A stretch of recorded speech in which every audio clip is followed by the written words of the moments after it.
Hi అందరికీ. Welcome to Renu's chit chat channel. ఇవాళ మీకు దోసకాయ పప్పు ఎలా చేయాలో చూపిస్తాను.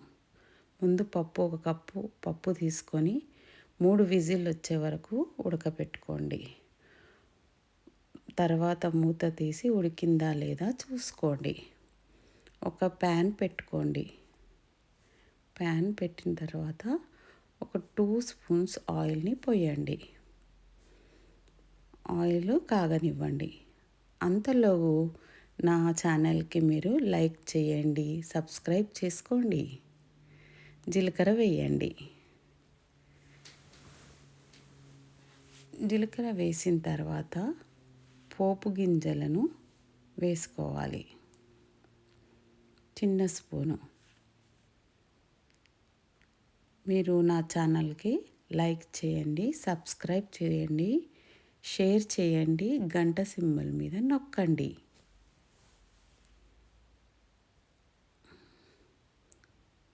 అవి వేగిన తర్వాత ఎల్లిపాయలను 2 ఎల్లిపాయలు తీసుకొని దంచి దాంట్లో పోపులో వేసుకోవాలి.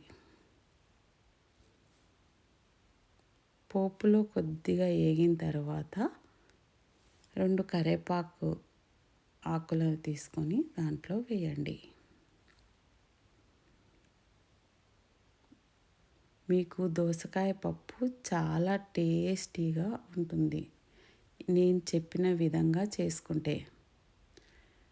మీరెవ్వరైనా చేసుకోవచ్చు, పిల్లలందరూ నేర్చుకోవచ్చు. Easy process.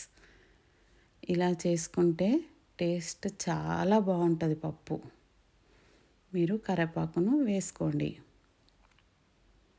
ఇక్కడ కరివేపాకు యుఎస్లో చాలా కాస్ట్లీ కాబట్టి నేను 2 ఆకులు వేస్తున్నాను.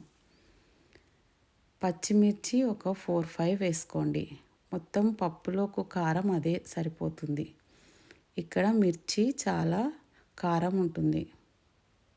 చిన్న చిన్నగానే ఉంటాయి మిరపకాయలు, కానీ కారం ఎక్కువ ఉంటుంది. అందుకే నేను 4 మిరపకాయలు వేయమని చెప్తున్నాను. ఒక 4కి సరిపడా పప్పు చేయడానికి ఈ విధానం.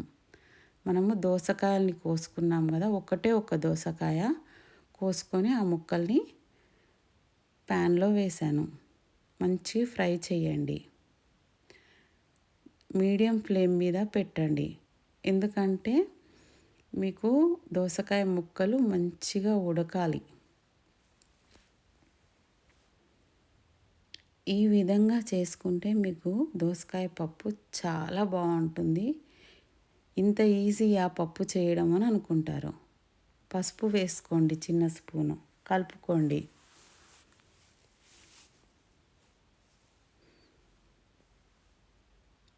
పప్పు ఇలా చేస్తే చాలా టేస్టీగా ఉంటుంది.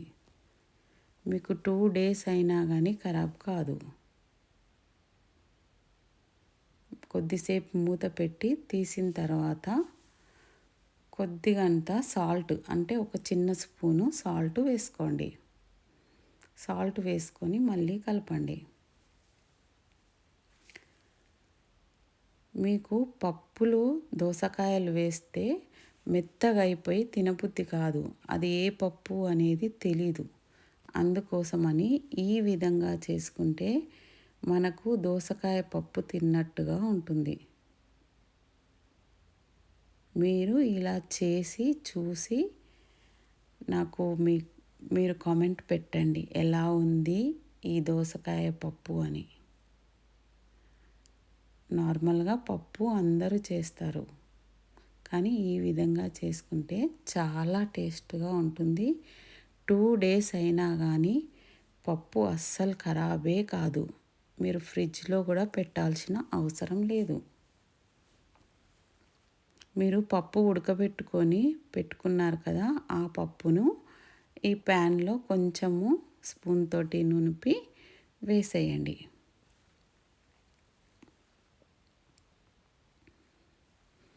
చాలామంది పాలకూర అది ఆకుకూరలతో చేసుకుంటారు.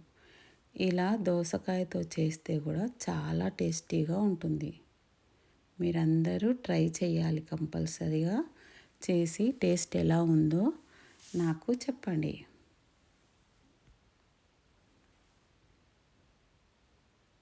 ఇప్పుడు కలుపుకోండి మంచిగా.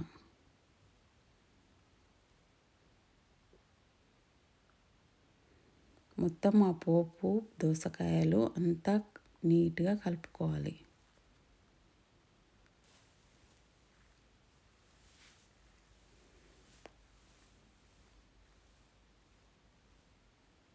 కలుపుకున్న తర్వాత ఇంకొక స్పూను సాల్ట్ వేయండి. ఇంతకుముందు దోసకాయలు ఉడికేటప్పుడు ఒక స్పూన్ వేసాం కదా, ఇప్పుడు ఒక స్పూన్ వేసాము. నాకు 2 స్పూన్లు సాల్ట్ సరిపోయింది. మీకు టేస్ట్ చూసుకొని సరిపోకుంటే వేసుకోండి.